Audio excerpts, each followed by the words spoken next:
The first words out of my future son-in-law's mouth that morning made my hands tighten around the steering wheel. "I'll marry her," Ryan said into his phone, his voice low enough that he thought only the caller could hear. 6 months after the wedding, her trust becomes accessible. Once I get control of the finances, I'll convince Emily to cut her father out of everything. The old man won't know what hit him. He chuckled. And if she fights me divorce, I'll still walk away with plenty. For a moment, I forgot to breathe. Ryan sat less than 3 feet behind me, scrolling through emails as if he'd just discussed the weather. He had no idea that the old driver taking him downtown every weekday was the very father he planned to erase from his fiancé's life. He never knew who I was. And I wasn't about to tell him. That conversation changed everything. But to explain how I got there, I need to take you back almost a year.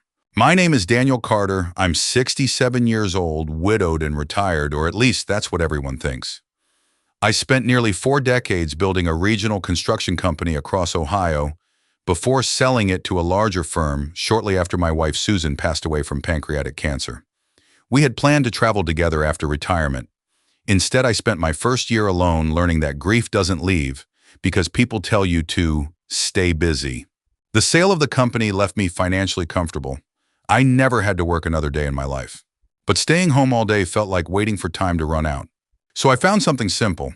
I signed up with a private chauffeur service that mostly drove executives, attorneys, and business travelers around Columbus. I liked the routine. I liked the quiet. Most of all, I liked talking to ordinary people who had no idea what I'd done before retirement.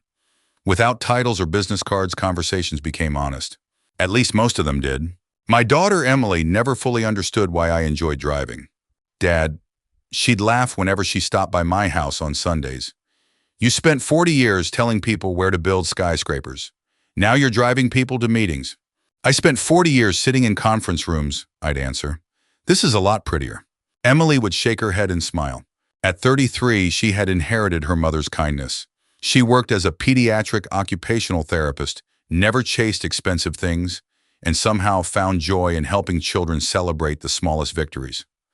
Susan used to say Emily had the rare gift of making people feel safe. Maybe that's why Ryan fit into our lives so easily. The first time Emily brought him over for dinner, he arrived carrying flowers and complimented my late wife's garden before he even stepped inside. He spoke confidently without sounding arrogant. He laughed at my old stories. He insisted on helping wash the dishes afterward. When he proposed 6 months later, I honestly believed my daughter had found a good man. A few weeks after the engagement, my dispatcher assigned me a new long-term client. Daily pickup. Weekdays. Luxury apartment downtown. Destination Hamilton Financial Group. I pulled up at 7:30 sharp. The front door opened. Ryan walked outside with a coffee in one hand and his laptop bag over the other shoulder. He climbed into the back seat without looking at me. "Morning," he muttered. That was it. No second glance. No recognition. Emily had never mentioned my part-time job, and I'd never mentioned my clients. So I simply adjusted the mirror, put the car in drive, and became invisible. I had no way of knowing that the quiet rides ahead would reveal the man my daughter was really planning to marry. The next morning, I arrived outside Ryan's apartment at exactly 7:30. Punctuality had become part of my routine over the years. Whether I was meeting clients on construction sites or picking up passengers, I believed showing up on time was one of the simplest ways to show respect. Ryan came down a minute later carrying the same travel mug and wearing the same confident smile he showed the world. "Morning," he said, sliding into the back seat. "Morning." That was the entire conversation. I merged onto Interstate 670 toward downtown Columbus, while soft jazz played through the speakers. Ryan immediately buried himself in emails on his phone. We drove in silence for almost 15 minutes. Then his phone rang. He glanced at the screen and answered without hesitation. "Hey, Jason." His tone changed completely. Relaxed, cocky, almost amused. "I've got about 20 minutes. I kept my eyes on the road. Years behind the wheel had taught me that passengers often forgot a driver was there. They talked about business deals, family arguments, medical diagnoses, even affairs. Most of the time, I mentally tuned it out. Their private lives weren't my business. This morning was different. Ryan laughed. "No, I don't love her." My grip tightened ever so slightly on the steering wheel. "Come on, you know how this works." A long pause. Then he continued. "Emily's wonderful, sweet, trusting.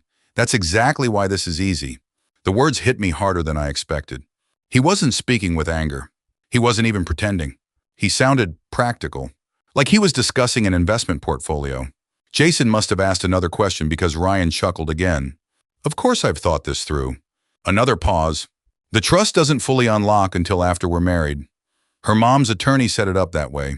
Susan. He was talking about the trust Susan and I had established years earlier to protect Emily after we were gone. Ryan continued. Once we're married, I'll slowly take over the finances. I'll tell Emily I'm just trying to make things easier. He leaned back comfortably. Then I'll convince her the old man is getting forgetful. I felt my heartbeat slow instead of speed up.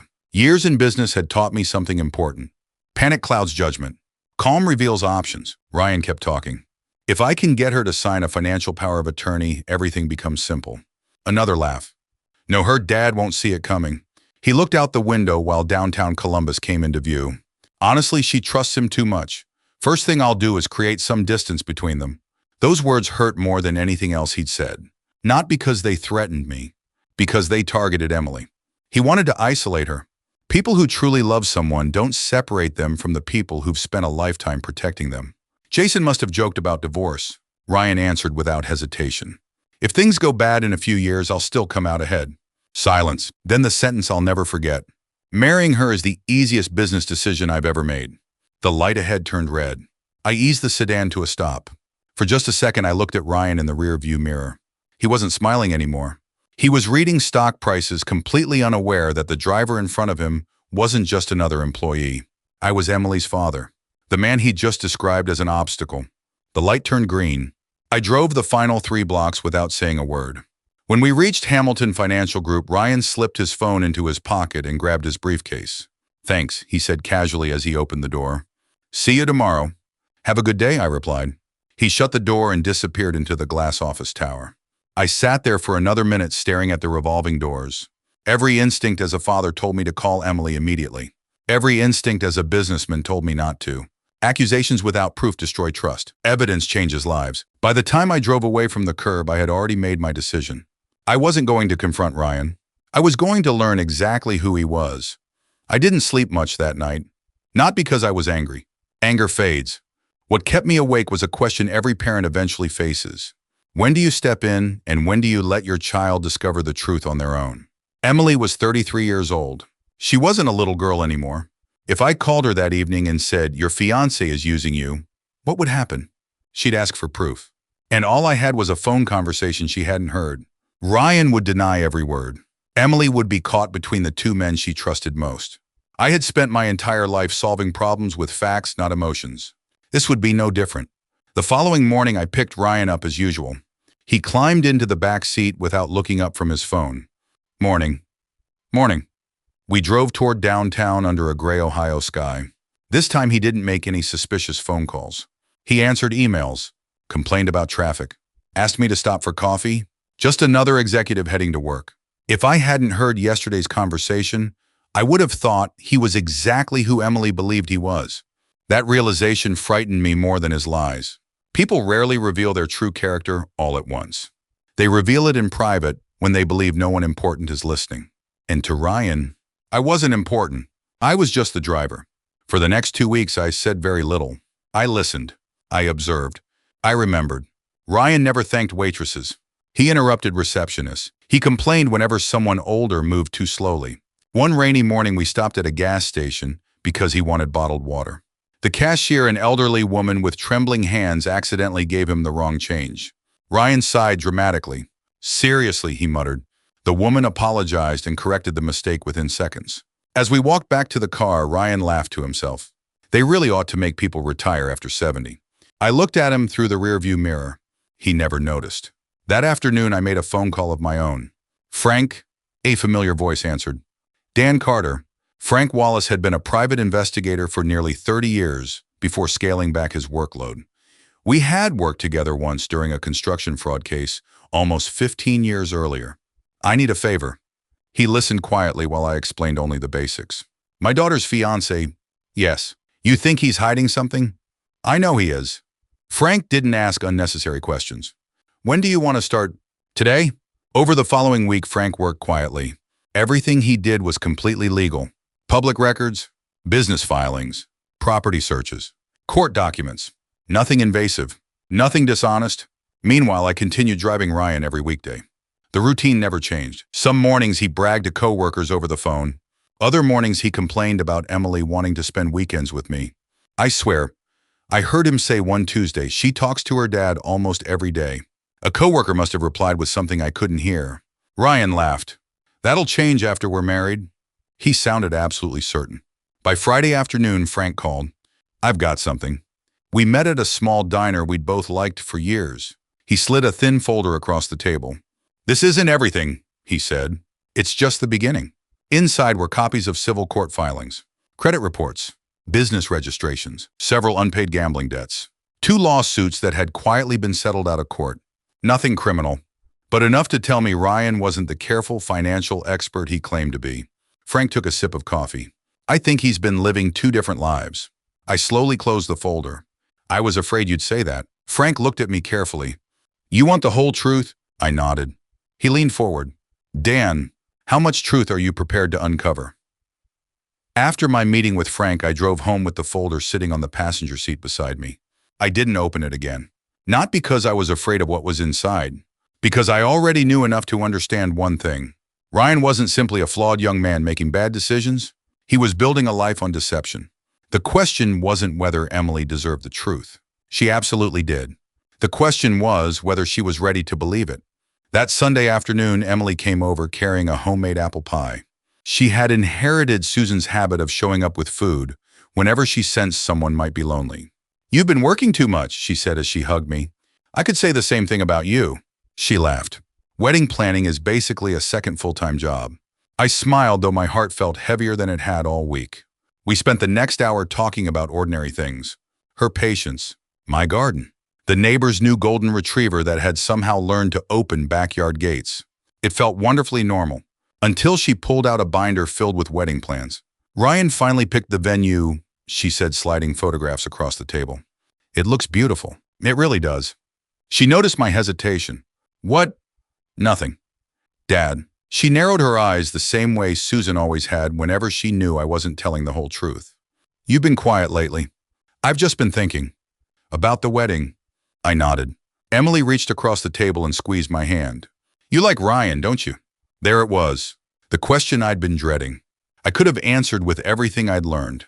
Instead, I chose honesty without accusation. I want you to marry someone who loves you for exactly who you are. Her smile softened. He does? You sound very sure. I am. There wasn't a trace of doubt in her voice. Not one. That was what frightened me. People in healthy relationships trust each other. People being manipulated often trust even more. Emily wasn't naive. She was simply in love. She couldn't see the version of Ryan that only appeared when he thought no one important was watching. Later that week, I drove Ryan to work again. He was unusually irritated. Emily keeps asking about a prenuptial agreement. I kept my eyes on the road. He continued talking on speakerphone. I told her it sends the wrong message. A pause. Then he laughed. Besides, why complicate things? Another pause. No, her father doesn't know anything about finance anymore. I almost smiled at that. I'd spent 40 years negotiating contracts worth tens of millions of dollars. Apparently, retirement had erased all of that in Ryan's mind. Good. The more he underestimated me, the more comfortable he became revealing himself. Frank called 2 days later. I've confirmed something. What is it? Ryan has been seeing another woman. I closed my eyes. Are you certain? Pictures, dates, bank records, they're not guesses. My chest tightened. Poor Emily. She was spending evenings comparing wedding invitations while the man she'd chosen was having dinner with someone else across town. I haven't told you the worst part yet, Frank continued. The other woman believes Ryan is planning to marry her. For a moment, I couldn't speak. 2 women, 2 futures. 1 liar. Frank's voice softened. I'm still digging, Dan. I know. I think there's more. I think so too. The following Friday, we met again at the same diner. This time, Frank placed a much thicker envelope on the table. He didn't slide it toward me immediately. Instead, he looked me straight in the eye. You told me you wanted evidence. I did. Then here it is. I rested my hand on the envelope but didn't open it. Somehow, I already knew that once I looked inside, nothing about my daughter's future would ever be the same. I didn't open the envelope until I got home. Some truths deserve privacy. I sat at the kitchen table where Susan and I had spent countless evenings helping Emily with homework, balancing family budgets, and dreaming about retirement. The same table that had once held birthday cakes and Christmas dinners now held a thick manila envelope that might save our daughter's future. I took a deep breath and unfolded the first document. Photographs. Ryan was sitting on the patio of an upscale restaurant holding hands with a brunette woman I had never seen before. The timestamp was from the previous Saturday.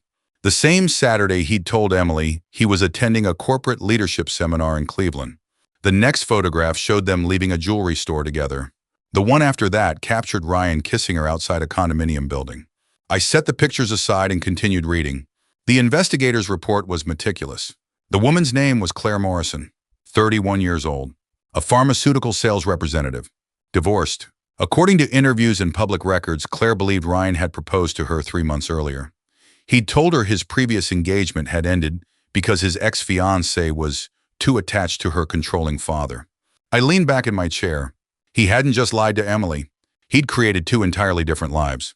The financial records were even more disturbing. Ryan had opened several credit cards Emily knew nothing about. His gambling losses over the previous 18 months totaled nearly $160,000. He had quietly borrowed money from co-workers, missed payments, collection notices, private loans. Everything painted the same picture. Ryan wasn't searching for love. He was searching for rescue. The following Monday, I picked him up as usual.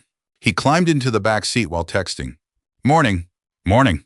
Traffic was unusually heavy because of overnight road construction. Ryan sighed impatiently. I swear this city is impossible. I smiled politely. It'll clear up once we get past the bridge. He barely acknowledged my answer. His phone rang. Hey, sweetheart. For a split second, I assumed he was calling Emily. Then I heard his voice change. Softer. More playful. No, I miss you too. Claire. It had to be. He laughed quietly. I know, just a few more weeks. Another pause. I promise. I kept my eyes on the road, but every word settled heavily in my mind. No, she still doesn't suspect anything. Silence. I told you, after the wedding, everything changes. Another laugh. I'll have the money to pay everything off. Money. Not marriage. Not love. Money. When he ended the call, he looked completely relaxed. He even hummed along with the music playing softly through the speakers. He never imagined the elderly driver in front of him had just heard another piece of the puzzle. Later that afternoon, Frank called. I found something else. What now? You were right to be worried. He emailed me copies of several expense reports from Ryan's company. Nothing illegal had been proven yet, but there were clear inconsistencies. Business dinners that never happened. Mileage reimbursements that didn't match travel records. Hotel stays during weekends that coincided with Claire's location. It looks like he's been using company money to support his other relationship, Frank explained. Can you prove it? I'm getting close. I thanked him and hung up. That evening, Emily stopped by unexpectedly. She looked tired. Ryan's been stressed lately, she admitted while helping me water the flowers. Work? That's what he says. She hesitated before continuing. Sometimes I feel like he's somewhere else. I wanted to tell her everything. Instead, I asked gently, have you talked to him about it? She nodded. He always has an explanation. Of course he did. Professional manipulators almost always do. As she drove away, I watched her taillights disappear down the street. Then my phone buzzed. It was a text from Ryan. Need pickup at 7:00 tomorrow instead of 7:30. Big day, 3 weeks until the wedding. I stared at the message for a long moment. Then I typed one simple reply. I'll be there. He had no idea. 3 weeks sounded like plenty of time to him. To me, it was more than enough. The morning after Ryan texted me about moving our pickup time, I arrived outside his apartment at exactly 6:55. 5 minutes later, he climbed into the back seat carrying 2 phones instead of 1. He looked unusually cheerful. Morning. Morning. We've got a busy day. I'm sure you do. He smiled at something on one of his screens. I can finally see the finish line. If only he knew. As we pulled onto the highway, he began typing furiously, switching between both phones. Every now and then one would buzz and he'd grin before replying. One message was for Emily. The other I assumed was for Claire. He had become so comfortable living 2 lives that he no longer seemed worried about mixing them up. Confidence has a way of making dishonest people careless. That afternoon, I drove straight to my attorney's office. Mark Ellison had represented my family for over 20 years. He drafted Susan's will, helped structure Emily's trust, and handled the sale of my construction company after Susan passed away. He listened without interrupting as I laid the investigator's reports across his conference table. When I finished, he slowly removed his reading glasses. Dan, I know. No, I don't think you do. He tapped the folder gently. This isn't just about infidelity anymore. I figured, if Ryan convinces Emily to combine assets after the marriage, the trust itself remains protected under its terms. But she could still voluntarily transfer money or authorize investments. Exactly what Ryan had described during that first phone call. He knew enough to avoid attacking the trust directly on, I said. Mark nodded, which tells me he's done his homework. Neither of us spoke for several seconds. Finally, I asked the question that had been weighing on me for days. If Emily refuses to believe me, Mark answered carefully, then you don't force her. I just watch her make the biggest mistake of her life. No, he leaned forward. You present facts, not accusations. That sentence stayed with me long after I left his office. Facts, not anger, not revenge. Facts. 2 evenings later, Emily invited me to dinner at the house she and Ryan had recently purchased together. Technically, only Emily owned it. She had used part of an inheritance from Susan as the down payment before the engagement. Ryan often referred to it as our house. As we sat around the dining table, I watched him carefully.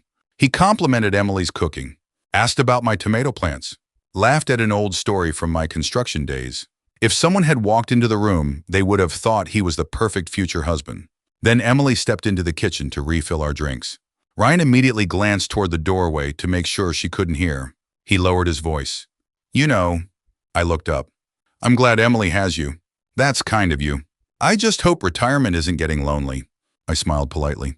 I keep busy. You should. He nodded with fake sympathy. My grandfather stopped working and, well, he shrugged. He kind of lost his purpose. I simply sipped my iced tea.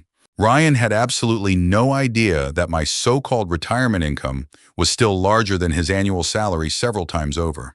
More importantly, he believed wealth determined a person's value. That misunderstanding was going to become his greatest mistake. As the wedding rehearsal approached, invitations had been mailed, hotel rooms booked, and relatives from 3 states had confirmed they were coming.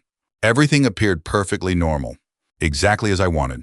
Because exposing a liar too early gives them time to rewrite the story. Exposing them at the moment they believe they've already won leaves nowhere to hide. That Friday afternoon, Frank called one last time before the rehearsal. I've finished. Everything. There was a pause. You should know. I found evidence Ryan has already prepared documents giving himself access to Emily's future accounts. I closed my eyes. He wasn't planning a marriage. He was planning a takeover. The wedding rehearsal was less than 48 hours away. Ryan believed he was about to begin the happiest chapter of his life. He had no idea.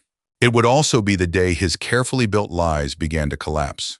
The church was already filling when I arrived that Saturday afternoon. Sunlight streamed through the stained glass windows, painting soft colors across the wooden pews. A string quartet played quietly near the altar while guests greeted one another with warm smiles. To everyone else, it was a beautiful wedding day. To me, it was Judgment Day. Emily stood in the bridal suite upstairs, surrounded by her bridesmaids. She looked radiant in the same lace gown Susan had helped her choose before she became sick. Seeing my daughter dressed for the happiest day of her life nearly broke my resolve. For one dangerous moment, I asked myself if I should simply stay silent. Maybe Ryan would change. Maybe marriage would make him a better man. Then I remembered his voice. Marrying her is the easiest business decision I've ever made. No, silence wasn't kindness. Silence would be betrayal. Ryan stood near the altar, laughing with his groomsmen. He looked relaxed, almost victorious. Every few minutes he checked his watch, smiled at arriving guests, and accepted congratulations, as though he'd already won the life he'd planned. He never once looked at me for more than a second. To him, I was simply Emily's elderly father. Nothing more. The ceremony began promptly at 2 o'clock. The pastor welcomed everyone and spoke briefly about the meaning of marriage, trust, sacrifice, honesty, and lifelong commitment. The irony wasn't lost on me. Then the music changed. Every guest stood. Emily appeared at the back of the sanctuary, her arm linked through mine. She looked up at me with the same trusting smile she'd worn as a little girl whenever she reached for my hand before crossing a busy street. You okay, Dad? She whispered. I smiled gently. I love you. I love you too. Those were the hardest 3 words I'd spoken in years. We walked slowly toward the altar. Ryan smiled confidently. His eyes never left Emily. Mine never left him. When we reached the front, I kissed my daughter's forehead and took my seat. The pastor began, "Dearly beloved." 10 minutes passed. The vows were about to begin. The pastor looked toward the congregation. If anyone knows of any lawful reason these two should not be joined in holy matrimony, silence. I slowly stood. Every head turned. Emily looked confused. Ryan frowned. The pastor smiled politely. Sir, I need 1 minute. Ryan forced a nervous laugh. Dan, maybe we can talk afterward. No, I said calmly. It has to be now. The church fell completely silent. I walked toward the front carrying a small leather portfolio. I owe my daughter the truth before she makes the biggest decision of her life. Ryan's smile disappeared. Emily, he interrupted quickly. Your father's emotional. Weddings can be overwhelming. I ignored him. Instead, I looked at my daughter. I'm not asking you to believe me. I opened the portfolio. I'm asking you to look at the facts. Frank stood from the third row exactly as we'd planned. He walked forward carrying several sealed folders. My name is Frank Wallace, he said. I'm a licensed private investigator. Murmurs spread through the church. Ryan's face turned pale. Frank handed one folder to Emily, another to the pastor, a third to Mark, my attorney.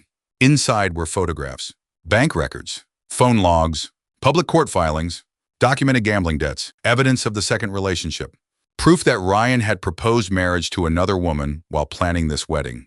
Emily stared at the first photograph. Her hands began to tremble. She turned another page, then another. Tears filled her eyes. Ryan stepped toward her. Emily, listen to me. None of this is what it looks like. Frank quietly placed one final document into her hands. A transcript. Ryan's own recorded words from one of his phone calls. Once we're married, I'll slowly take over the finances. I'll convince her to cut her father out. Marrying her is the easiest business decision I've ever made. Emily covered her mouth. The church was so quiet that no one dared breathe. Ryan looked around desperately. For the first time since I'd known him, he realized there was no lie big enough to save him. No one moved. For several long seconds, the only sound inside the church was Emily trying to steady her breathing. Ryan reached toward her. Emily, please, he's twisting everything. She instinctively stepped backward. It wasn't dramatic. It wasn't angry. It was something much worse. It was the quiet movement of someone whose trust had just shattered. She looked from the photographs to Ryan, then back to the transcript in her hands. Finally, she asked the question every liar fears. Did you say these things? Ryan froze. You can explain. I can. Then explain.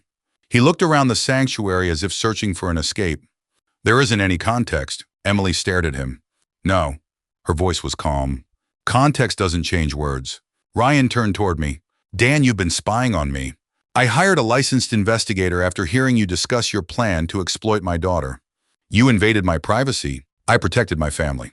Those two sentences hung in the air. Several guests quietly nodded. Ryan's attorney instincts, or perhaps just his survival instincts, finally kicked in. He straightened his jacket. Fine. He forced a smile. I made mistakes. He looked directly at Emily. But everyone deserves forgiveness. Emily didn't answer.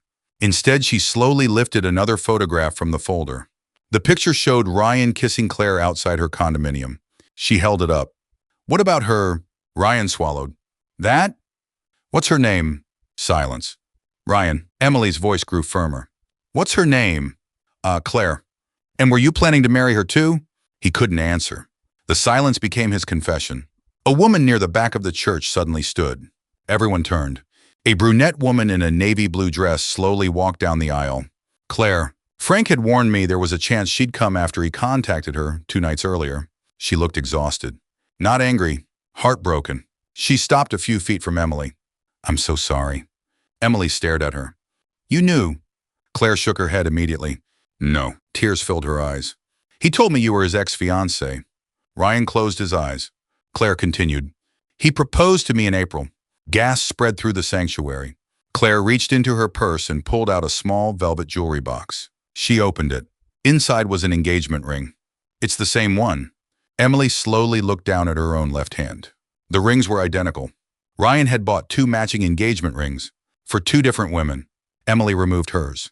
Very carefully, very calmly. She held it in her palm for several seconds before placing it on a nearby table beside the unity candle. I can't marry someone I don't recognize. Ryan took a step toward her. Emily, please. She raised one hand. No. He stopped instantly. I loved the man I thought you were. Her voice cracked. But he doesn't exist. There wasn't a trace of anger in her words anymore. Only grief. The pastor quietly closed the Bible in front of him. I believe today's ceremony has reached its conclusion. No one disagreed. Guests slowly began standing. Some hugged Emily. Others quietly walked outside. No one offered Ryan a word of comfort. He remained standing alone near the altar. For the first time since I'd met him, he had become invisible. As I walked toward the exit, Ryan called after me. "You planned this?" I turned. "No, you humiliated me." I looked at him steadily. "You did that yourself." He shook his head. "You could have warned me. I gave you something far more valuable." He frowned. The chance to tell the truth. Without another word, I continued walking. Outside, the afternoon sun felt strangely warm. Emily and Claire were sitting together on a stone bench talking quietly. Two women whose lives had almost been destroyed by the same lie. Neither blamed the other. They understood exactly who was responsible. As I watched them, I realized something important. The wedding hadn't been ruined. It had been prevented. And sometimes, that's the happiest ending a father can hope for. For the first few days after the canceled wedding, Emily barely answered her phone. She wasn't avoiding me. She was avoiding everyone. You don't just lose a fiancé, you lose the future you imagined. The honeymoon you'd planned, the children you'd already pictured, the ordinary Tuesday mornings you thought you'd spend growing old together. Those dreams don't disappear quietly. They leave behind silence. I understood that. So I didn't push. Every evening I sent one simple text. "I'm here. I love you." No pressure to reply. Most nights there was no response. On the fourth evening, my phone buzzed. "Can I come over?" "Always." Half an hour later, Emily pulled into my driveway. She looked exhausted. Not from lack of sleep, from heartbreak. The moment she stepped through the front door, she wrapped her arms around me exactly the way she had when she was 8 years old and frightened by thunderstorms. "I'm so sorry, Dad." I held her tightly. "You have nothing to apologize for." I should have listened. "No." She looked up at me, confused. "You should have been able to trust the man you loved." A tear rolled down her cheek. "I feel so stupid."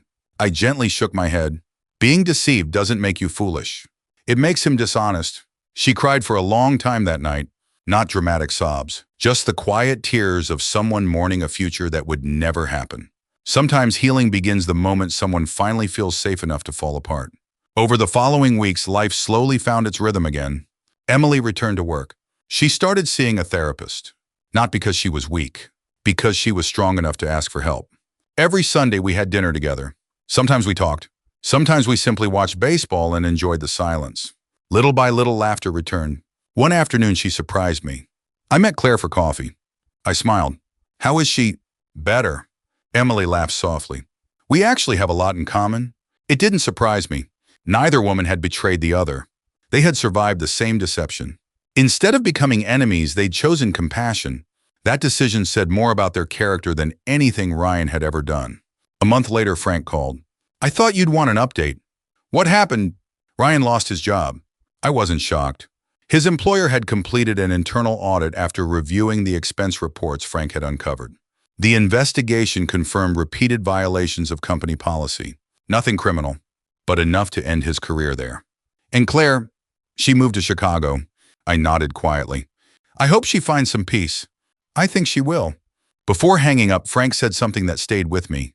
"You know, Dan, most fathers would have confronted him the first day." I almost did. "What stopped you?" I looked out my kitchen window toward the old maple tree Susan had planted the year Emily was born. My wife used to tell me something. "What was that?" "Truth doesn't need a raised voice. It only needs enough time to be seen." Frank chuckled softly. "She sounds like she was a remarkable woman." "The best." Several weeks later, Emily and I visited Susan's grave together. Emily placed fresh white lilies beside the headstone. "I wish Mom were here." "So do I." She stood quietly for a long moment. Then she smiled through tears. "I think she was." I looked at my daughter. She wasn't the same woman who had walked toward that altar. She was wiser, stronger, more careful, not because heartbreak had hardened her, because truth had freed her. As we walked back toward the car, Emily slipped her hand through my arm, just like she had on what was supposed to be her wedding day.